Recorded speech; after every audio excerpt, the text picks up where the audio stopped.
በፊት ከነበረው በከፋ መልክ የመሬት ወረራው ተባብሷል።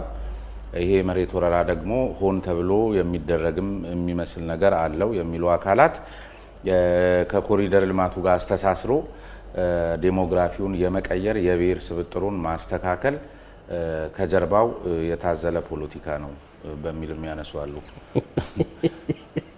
ይሄ በጣም ነው የሚያስቀውና አንደኛ ድሬዳዋ ላይ የዚህ መሰባጠር የብሔር የፖለቲካ የሃይማኖት የሚባለው ነገር የለም። እውነት ለመነጋገር አንደኛ የዚህ የማርያም ቤተክርስቲያን ቁጭ ብለን ተነጋግረን ኦሬዲ ፈርሶባቸው የተወሰነ ሱቆች ራሳቸው ብሩን ሁሉ ሄጄ መሐንዲስ ወስጄ እንዲገነባ ያደረኩበት ሁኔታ ነው ያለው። መጀመሪያ ቀድሞ ግን ወደ 12 ትልልቅ ሱቆችን መልካ ላይ ምልህ አሁን መልካ ማህበረሰብ ሙሉ ለሙሉ አንድ ማህበረሰብ ነው። አንድ እምነት ያላቸው ናቸው። መልካ ላይ ግራና ቀኝ ሙሉ የፈረሰባቸው ኦልሞስት ከ250 በላይ እነሱን ስናፈናቅል የዲሞግራፊን እነሱን አንስተ ስፓልቱ ዲሞግራፊን ይቀይራል ወይ? እሱን ማመን ያስፈልጋል። ሁለተኛ 12 ትልልቅ ሱቆቹ ነው ከመስጊድ ላይ ቀድሞ በእጀ ካሳ ሳንከፍላቸው ቀድሞ ያፈረሱት። ኦኬ እሱ ችግር የለውም፣ እሱም መተው ይቻላል። አሁን ወደ ዲሞግራፊ የምንመጣ ከሆነ የኢድ መስገጃው አለች ሙሉ ለሙሉ አጥሩን ቆርጦ ነው የሚሄደው። እሱም ደግሞ አንደኛ የፖለቲካ ኢሹ የሃይማኖት ኢሹ አይደለም። ባይዘዋይ ሰው የሚያወራው የራሱን አጀንዳ ለማሟሟቅ ካልሆነ በስተቀር ከሃይማኖት አባቶች ጋር ቁጭ ብለን ቢሮአቸው ድረስ እጄ ተነጋግረን እያንዳንዱን ነገር አድርገን እየተሰራበት ሁኔታ ነው ያለው። አሁን የፈረሰባቸው ከምድር ባቡር ቤቶች ጋር ተያይዘው ወደ 13 አባወራዎች ናቸው። እያንዳንዳቸው እስከ 25000 ብር ቤት የተከራየውላቸው አለ። ኮንዶሚኒየም ሲያልቅ ደግሞ ቅድመ ክፍያ ከፍዬ ለነሱ ቤት እንደምሰጣቸው ሄጄ ባሉበት ቦታ ላይ ይቅርታ ጠይቀናቸው እናምናለን፣ ግን የተሰጠን ጊዜ አጭር ነበርና በዛ ነው ፊል ያደረግነው ብሎ እነሱን አነጋገር የገባንባቸው ሁኔታ ነው ያለው። ባይዘው ድሬዳዋ ላይ የትኛው ኦሮሞ ነው የትኛው አማራ ነው የትኛው ብሔር ነው ብለህ የምትናገረው ነገር የለም። ሁሉም አብሮ ተዋልዶ አብሮ የኖረ ማህበረሰብ ነው። ስለዚህ ልማቱ ሲመጣ ሁሉም አሁን ወደ ነምበር 1 ላይ ይፈርሳል ተብሎ ሲለጠፍባቸው ቀድሞ በሩንም ጣሪያውንም ገንጥሎ ነው የወጡት። እሱ አልጀመርንም። እኔ መጥቼ ከስብሰባ መልስ ከገባን ነምበር 1 አዎ እኮ ለሱ ላይም ላነሳ ነበረ። እንደ እቅድ ተይዞ ለምን መሰራት የለበትም ወይ? ቀድመው ከተገነጠለ በኋላ አፍርሱ ሲባል ያለ ፕሮግራም ያለ ጊዜው መልሶ ተሰራ። እንደሱ አይነት ነገር አይደለም። እሱ ላይ ልምጣለ እኛ ያስቀመጥነው ከሲሚተሪ በተለይ የአፍሪካን መቃብር አለች አይደለ? ከዛ እስከ ኤርፖርት እስኪ ሰብሪያ ሎጅ ድረስ ላይቱ ድረስ ነበረ። ኮኔክሽን ለመፍጠር ነው። ከኤርፖርት የሚመጣ መንገድ ኤርፖርትን ይዝና በዚህ በዋና መንገድ እስከ ፈረንሳይ አደባባይ ይገናኛል። ምድር ባቡሮችን ዋናው ትልቅ መንገድ ስለሆነ ሌላው ከክርስቲያን መቃብር ይመጣና በፖሊስ ኮሚሽን ዋና መንገዶች አሉ። ከምግብ ኮምፕሌክስ ከአክዋው ነው ከታች ይመጣና በነምበር 1 ይገናኛል። መጀመሪያ እነዚህን ቀለበቶች እንጨርስ ነው መጋቢ የሚሆኑት በተለይ ትልልቅ መንገዶች ላይ አሁን ከባድ መኪናም በዚህ ስለሚመጣ ያኛው ባይፓስ ለማድረግ እየተሰራ ያለው ስለሆነ እነዚህን እናርግ። እስከዛ ደግሞ እኛም ማህበረሰባችን መሬት ላይ መፈናቀል ማድረግ እንዳይገባን ኮንዶሚኒየምና መኖሪያ ቤቶችን ማዘጋጀት አለብን። ስለዚህ ከዛው ላይ በዚህ መልኩ እናርግ ከሚል አንፃር እነሱ በስተት ከእቅድ ከሰጠነው ውጪ ሄዶ ወረቀት ለጠፉ።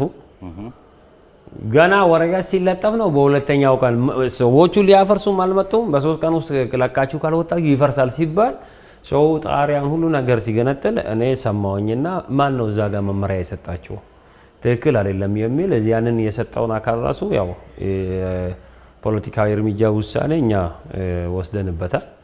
ሙሉ ለሙሉ ያለው ነገር ማህበረሰቡን ሰበሰብኳቸው። የተወሰነ 8 ቤቶች ናቸው ያንን የገነጠሉት ሱቆቹና ያላቸውና እነሱ ጋራ ቁጭ ብለን መፍረሱ አይቀርም። አው መፍረሱ አይቀርም። ዋናው መንገድ ጋራ ሌኑን ይዞ እስከ አሸዋ ድረስ መስፋት አለበት። ገበያ ነው፣ ይጨናነቃል። ሰው መኪና ማለፍ አትችልም። አሁን ስላልታይ ነው እንጂ 6 ሰዓት እና 11 ሰዓት ላይ እንዲህ ማለፍ አይችልም። እንዳውም እኛ መኪናውን ዘግተን እግረኛ ልናደርግ እያሰብን ነው። ውስጥ ለውስጥ 24 hours ኦፕን ማርኬት እንዲሆን የማድረግ ሐሳቤን ያለውና ማህበረሰቡን ይቅርታ ጠይቀን ያፈረሱበትን ያወጡት ወጪ ተኩላቸው ብዬ ተክለ ምን ነው ተክተንላቸው አው ከፈልኩላቸው ስለዚህ ይቅርታ ብለን በቃ እነሱም ደስ አላቸው እኛም እንዲለማ እንፈልጋለን ኢቭን ለስፓልት ለመሻገር ከ30 እና 40 ደቂቃ በላይ እንቆማለን በጣም ተቸግረናል እኛም ግን አልኳቸው እዚህ ያለው ማህበረሰብ በአንድ ቦታ ነው ሽፍት ላደርጋቸው የሚችለው ወደ 45 የሚሆኑ ናቸውና መሬት ላይም እንደማይወር ይሄን ሲጨርስ ነው የሚጀምረው እንጂ ሳልጨርስ ስለተለጠፈም በስተት ነው የለጠፉት ብዬ ይቅርታ ጠይቄያቸዋለሁና ይሄ በዚህ መልኩ አንዳንዱ መሬት ላይ ዜጋውን አፈረሰ በተነ የሚለው ነገር አጀንዳዎች አሉና ሴንስ ኦፍ ስፔስ የሚባል ነገር አለ ሰዎች ለሚኖሩባቸው ቦታዎች ያላቸው ስሜት እና በዚህ ደግሞ ተሳስሮ መኖር የድሬዳዋ መለያ መሆኑን በተደጋጋሚ አንስተናልና የኑሮ ጣዕምና ትዝታም በተመሳሳይ ከከተማ ልማትና ውበት ጋር ተያይዞ በጣም ሊሰላ የሚገባው ጉዳይ ነው ነገ ፌዝ 2 ምናምን ትጀምራላችሁና አሁን አንዳንዶቹ የመንገድ ዳርቻዎች ላይ ድሬዳዋ ወደ ማታ እንደዚህ ሰዎቹ ወክ በሚያደርጉበት ሰዓት ላይ ይሄ መንገድ ዳር እየተጠበሱ የሚበሉ ነገሮች ምናምን የተለመዱ ነገሮች ናቸው ኢንፎርማል ንግድ ውስጥ ሰዎች ኑሯቸውን እዛም ላይ መሰረት ያደረጉ ማዕከላት ስለሚኖሩ ከኢንፎርማል ንግዱ ባሻገር ግን የኑሮ ጣዕሙና ትዝታው ነው ለድሬዳዋ ሰውና እንዲህ አይነት ነገሮች ታስበዋል አብረው ከዚህ ከኮሪደር ልማቱ ጋር አሁን እዚህ የሚሰራው ነገር ላይ ለዚህ ለምግብ ማብሰያ ካፌዎቹ እነዚህ ማርኬቶቹ የሚሸጡባቸው ቦታ ላይ እያንዳንዱ ስፔስ አለ ድሬዳዋ ላይ ደግሞ ልትለያየው ማትችልበት ቦታ ላይ መንገድ ላይ ነው እያንዳንዱ እየበላ የሚሄደው እንደ አውሮፓ ነው ስለዚህ እዚህ ቦታ ላይ እያንዳንዱ የመዝናኛ ቦታ ፋውንቴን ይኖራል ህዝቡ ማህበረሰብ የኑሮ ማስተሳሰሩ ይኖራል አሁን እነዚህ ለዓለመነጣጠል ራሱ አንዳንድ ቦታ አሁን ነምበር 1 ላይ ነው ሰው ገና ብዛት ያለው እንጂ አብዛኛው አይተ ከሆነ ከሃይ ስኩል ጀምሮ ትልልቅ ቤቶች ናቸው ግቢ ናቸው አብዛኛው አጥር ነው የሚነካው አጥሮች ናቸው የሚነኩትና አሁን የፖሊስ ኮሚሽን ግቢ ወደ 14 ሜትር ነው የሚገባው ኦስሞ ኦሬዲ በውስጥ እየተገነባ ያለበት ሁኔታ አለ ኢራ መንገድ አለ እነዚህ እኛ ማህበረሰቡን ከመፈናቀል ይልቅ ሚኒማይዝ አርግተን ችግሩን አጥብበን በዛ መልኩ እናቅርብ የሚል ነገር ነው ሌላው ደግሞ የማህበረሰባችን አኗኗር በጠበቀ መልኩ መሆን አለበት ሁሉም አሁን ቡና ይሸጣል ያንንም ይሸጣል ድንች ይሸጣል እያንዳንዱ አብሮ ማታ ላይ መንገድ ላይ ስላለ እኔ እሱ ጋራ ተያይዘው እውነት ለመነጋገር አጥስሜና ሙሉ በዚህ መልኩ ያለው ነገር ላይ የማህበረሰብን ኑሮ የማፈናቀል ነገም እኮ እኛም ወርደን እኮ እድሜ ልክ አይደለም እኮ አይደል እዚህ ያለ ነው ወርደህ ከነሱ ጋራ እኮ ተጋሪ ትሆናለህ ከነሱ ጋራ እኮ የነሱን እጅ ተመልሰህ ትበላለህ በዚህ መልክ ደግሞ ማሰብ ያስፈልጋልና እኔ የማህበረሰባችንን የማፈናቀል በስራ እድል እንዲበላሽ የማድረግ ጉዳይ ላይ አናደርግምና በዚህ መልኩ የማድረግ ሁኔታ አለ ቅድም ያነሳው ነገር የዲሞግራፊ ላይ የተራራ ጉዳይ ላይ ሰው በዛ ምናምን ቀድሞ ከኛ በፊት የነበረ ነው አሁን ግን አቆመናል ሙሉ ለሙሉ አሁን ሌሎችን ተራራዎች በፖሊስና በሌሎች እኛ ግሪነሪ ለማድረግ ጉዳይ ያለበት ሁኔታ ነው ያለው አንድ ላይ ነው ሀገሩ ኮሪደር ልማት ብሎ የጀመረው የድሬዳዋስ ከዚያ ቀደም የታሰበ ነው ወይስ አዲስ አበባ ስለሰራ ነው ወይስ እንደ መንግስት የተሰጣችሁ አቅጣጫ ነው ወይስ የመረጣችሁ ህዝብን መሰረት አድርጋችሁ በእቅድ የሰራችሁት አሁን አንደኛ ያው ባይዘወይ ማንም ክልል ውስጥ የትኛውም አሁን ያለው መንግስት አልቃ እየገባ አይደለም ካልዋሸም በስተቀር ሁሉም በነፃነቱ የራሱን ከተማ ለህብረተሰቡ የመረጠውን ህብረተሰብ ለማሻገርና ከተማውን ደግሞ እንደ ልብ ለማንቀሳቀስ አለበለዚያ እኮ የከተማ ስታንዳርድነትን እኮ መጠበቅ አንችልም ከተማ የሚለው ነገር ይጠፋል እውነት ለመነጋገር አንደኛ ከተማ ሲታስብ መሰረተ ልማቱ መስፋት አለበት ሁለተኛ ወክዌይ መኖር አለበት ቢስክሌት የሚሄዱበት ቦታ መኖር አለበት ማህበረሰቡ ደግሞ መናፈሻ ወስቶ ሚዝናን ድሬዳዋ ላይ አሁን የት ቦታ ነው ሰው ወጥቶ ሚዝናናው አንድም እኮ ፓርክ እውነት ለመነጋገር አሁን እየሰራን ያለነው ካልሆነ በስተቀር የትኛው ጋር ሄዶ ነው ሚዝናናው ይሄ ትውልድ እኮ ነገ ይጠይቃል መብት አለው ስለዚህ የሚፈልገውን ነገር ከዚህ አኳያ ስለሆነ የተሰጠውን ተልኮ ይሄንን አርጉ ይሄን አንድም ሰው የኮሪደር ልማት ጀምር ብሎ አቅጣጫ የሰጠ የለም ግን ስታንዳርዱ ከተሞቹ መወዳደር አለባቸው የከተማ ፐርፎርማንስ ያሟላ ሰው ብቻ ነው ኔክስትም ባሉትም በዩአይዲፒም በወርልድ ባንክም ታቅፎ ሊሄድ የሚችለው ስለዚህ እኛ ከዚህ አካል አንዱ መሆን አለብን በአንድም አይደለም ሰው እየመረረህም ቢሆንም ግን ለህዝቡ የተሻለ ኑሮ ለማምጣት ደግሞ ትሰራለህና ያንን በአማከለ መልኩ ነው ዋናው ነገር ግን ህዝቡን አለማፈናቀል ህዝቡን በሰላም በፍቅር በመነጋገር እና በአጋጣሚ ነው ሀገር ሁሉ ኮሪደር ልማት የሆነው የመንግስት አቅጣጫ ከሌለበት። እኔ ስለ ድሬዳዋ ነው እየናገርኩ ያለው። ድሬዳዋ በአጋጣሚ ነው፣ በአጋጣሚ አይደለም፣ ታቅዶበት ነው። ማስተር ፕላኑን ላሳይ ይችላል። እንደውም 4 ሰዓት ላይ ዩአይዲፒ አሁን የራሱ የዚህ የኮሪደር ልማቱ እዚሁ ቢሮ ላይ 4 ሰዓት ላይ ፕሬዘንቴሽን አለ። ቀድሞ የማስተር ፕላኑ ከ10 ዓመት በፊት ተጠናና እሱን ለማጣጣም ብዙ መንገዶቹን ነበረ ቤቶችን የሚያፈርሰው።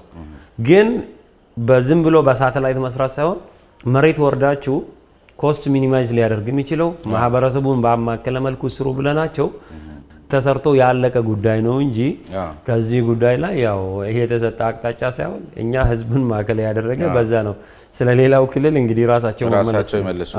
ሌላ እንግዲህ ያው ወደፊት አሁንም በዚህ መሰረት አሁን እንኳን የመንግስት ተቋማትን ቢሆንም እየነካው የዚህ የኮሪደር ልማቱ ወደፊት እንግዲህ አሁን ቀደም ሲልም እርስዎ እንዳሉኝ ሁለተኛው ፌዝ ሶስተኛው ፌዝ እያለ ሲመጣ ከተማው የህዝብ ቁጥሩም እየጨመረ ሲመጣ ዞሮ ዞሮ መስፋቱ አይቀርም። ነገ ወደ ግለሰቦች የመኖሪያ መንደር ሊወርድ የሚችልበት እድል ይኖራል ተብሎ ይገመታል። ስለዚህ ከወዲሁ አቅዶ አጥንቶ መዘጋጀት ተገቢ ስለሚሆን ከዚህ ከብሪጂንግ ሶሻል ካፒታል ከሚባለው እና ቦንዲንግ ሶሻል ካፒታል ከሚባሉት የከተማ ልማት መሰረታዊያን አኳያ በተለይ ብሪጂንግ ሶሻል ካፒታል ላይ እድሩም እቁቡም ቅርጫውም ደቦም ምናምኑም ማህበረሰቡን በማገናኘትና በማሰናኘት ያላቸው ሚና ይታወቃልና ብዙ ጊዜ ሰዎች የሚከፋቸው ያው አናገረው ይሆናል እንጂ አእምሯችን ውስጥ የሚንጓለለው ልክ ስንነሳ ከዚያ የተሻለ አካባቢም ቦታም መኖሪያም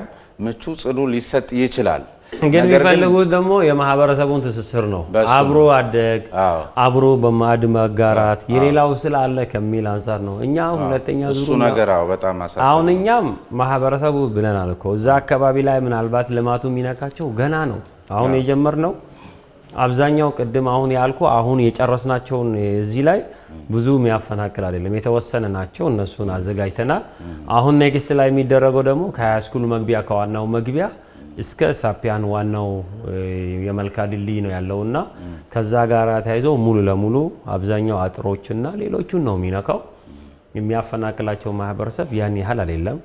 ወደ ሌላው እንግዲህ ስፋቱን ካየ እየገነባ ማህበረሰቡን በአንድ ላይ ሙቭ እያደረግ ማህበራዊ ትስስራቸውን ሳታነጣጥል አብሮ እየኖሩ አብሮ የሚተዋወቁት የሶሻል ብሪጃቸውን ኮኔክት እየሆነ እንዲሄድ የማድረግ ጉዳይ ነው እንጂ እዛ ላይ ብሬክ አርግተን ወይም ሰብረን የምናደርገው ነገር የለም።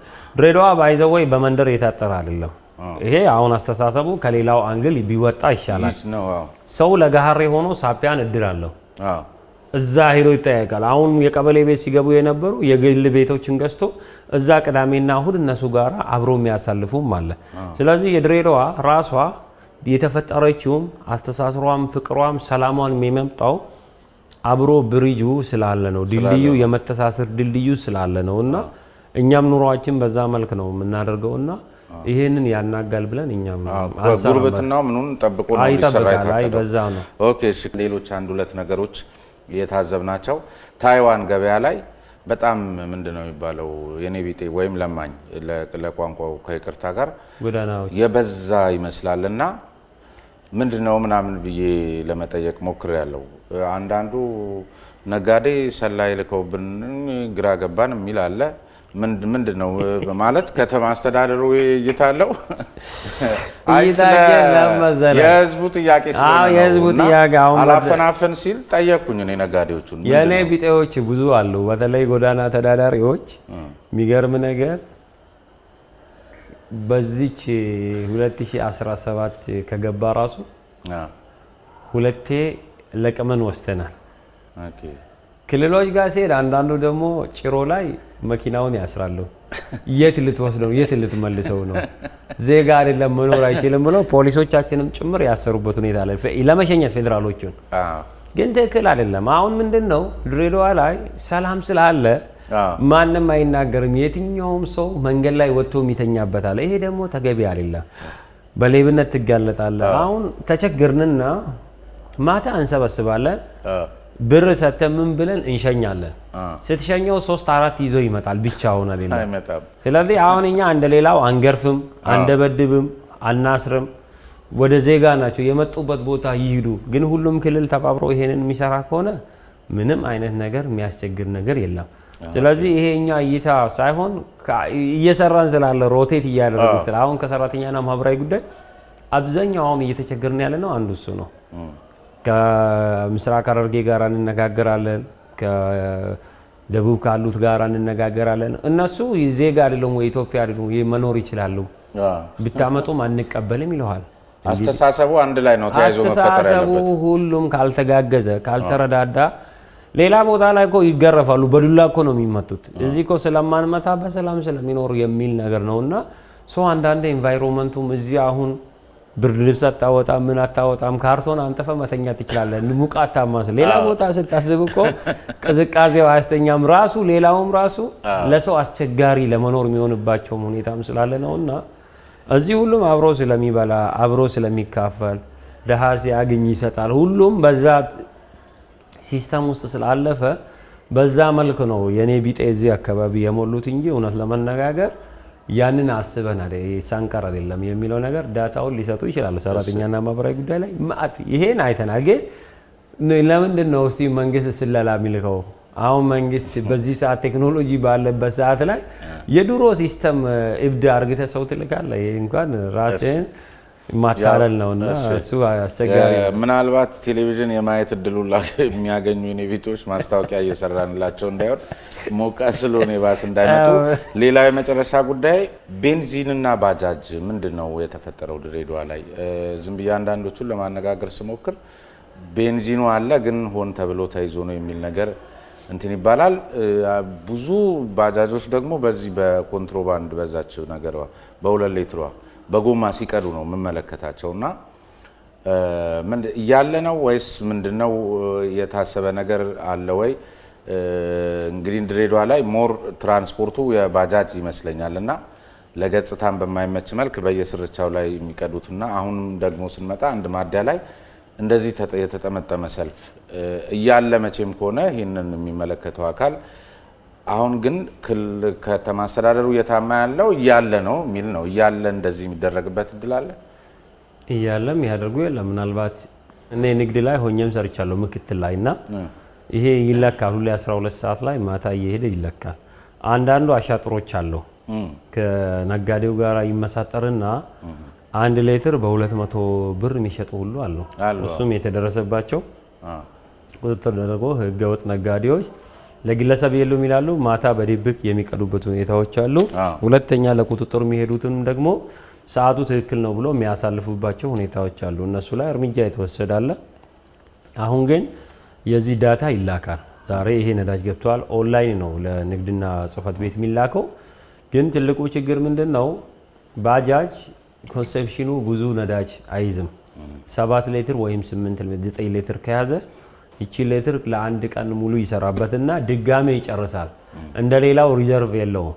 ስለዚህ አሁን ሁሌ የነዳጅ ጉዳይ ሮቴት ነው የሚያደርጉት እነሱ በየቀኑ ስለሚነዱ የሚቀዱት ማለት ነውና ከዛ አኳያ እኛ አሁን ይሄንን ለማስቀረጥም የሌብነት ጉዳይ ሳይሆን ቶታል ነው አሁን ትንሽ የተቸገረው። ቶታል ጅቡቲ ላይ ያለው ማሽኑ በጣም ሌት ነው የሚያደርገው። የኖኩና የዚህ ሌሎች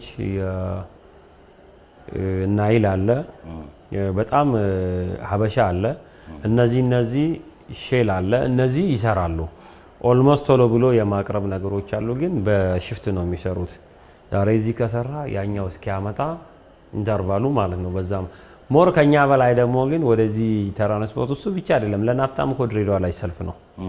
ፎርሶች አሉ። ናፍታ ከባድ መኪና ደግሞ ከአዲስ አበባ ይቀንሳል። እዚህ ነዳጅ ቅርብ ስለሆነ በሳንቲም ይቀንሳል። ስለዚህ አንዳንዱ ከአዲስ አበባ ድሬዳዋ የሚያስመጣውን ብቻ ያመጣና በአንዴ ደግሞ ወደ 2000-3000 ሊትር ሞልቶ ይሄዳል።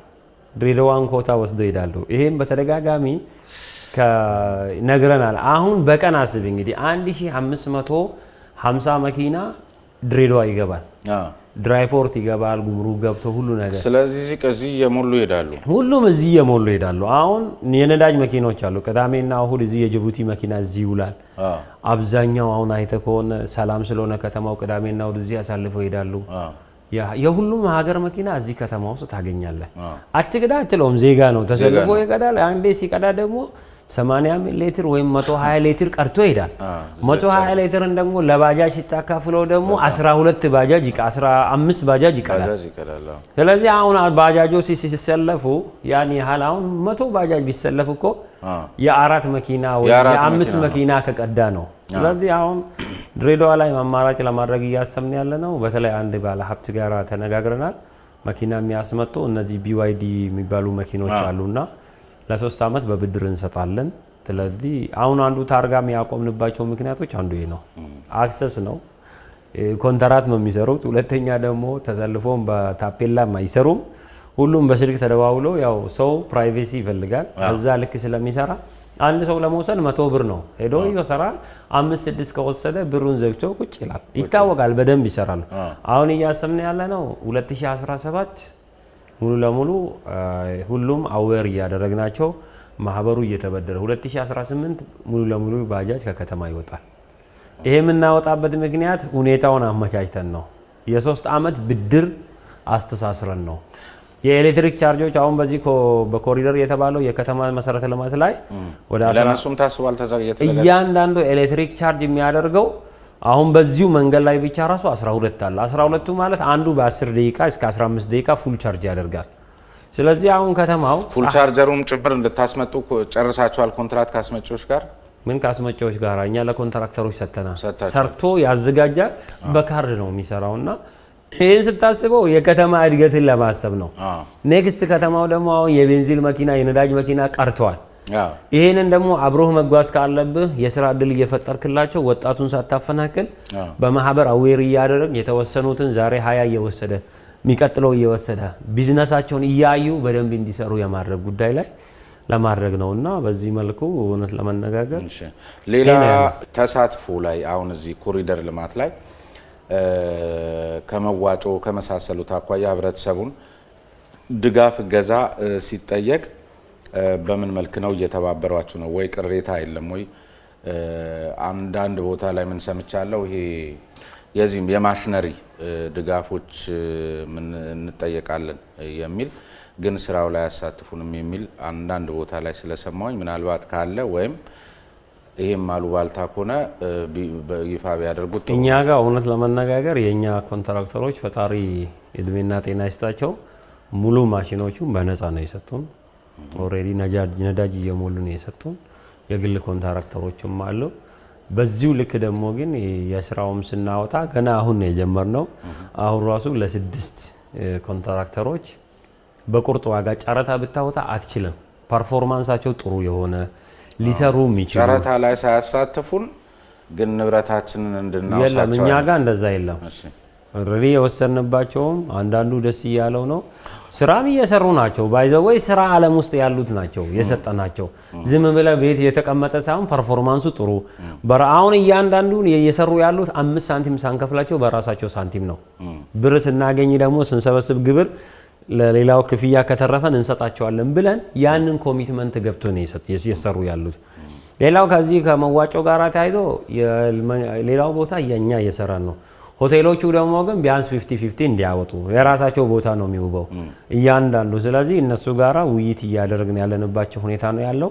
ሁለት አማራጭ ነው፣ ወይም ዲዛይኑን ሰጥቶ መስራት ነው፣ አለበለዚያ እኛ ግማሽ እናውጣ። እኛም ይሄ ህንጻ እንደ መንግስትም እኮ ግማሽ ያወጣል። ስለዚህ አብሮ የሚያምረው ነገር ላይ በፍቃደኝነት ላይ የተመሰረተ መስራት ያለበትን እንዲሰራ አለበለዚያ ታስገድደዋለህ። ቦታውን ማልማት ግዴታ ነው። በዛ መልክ ነው የሚሆነውና እኔ ያሉባልታ ጉዳይ ላይ እሺ። ስለዚህ ተመልካቾቻችን እንግዲህ በተግባር በጉብኝታችን ወቅት ያያችኋቸውን ጉዳዮች በተመለከተ የፕሮጀክቱ አስተባባሪም የሰጡንን ሀሳብ በተመለከተና አንዳንድ መብራራት ግልጽ መሆን የሚገባቸውንና በከንቲባ ደረጃ የሚመለሱ ጥያቄዎችን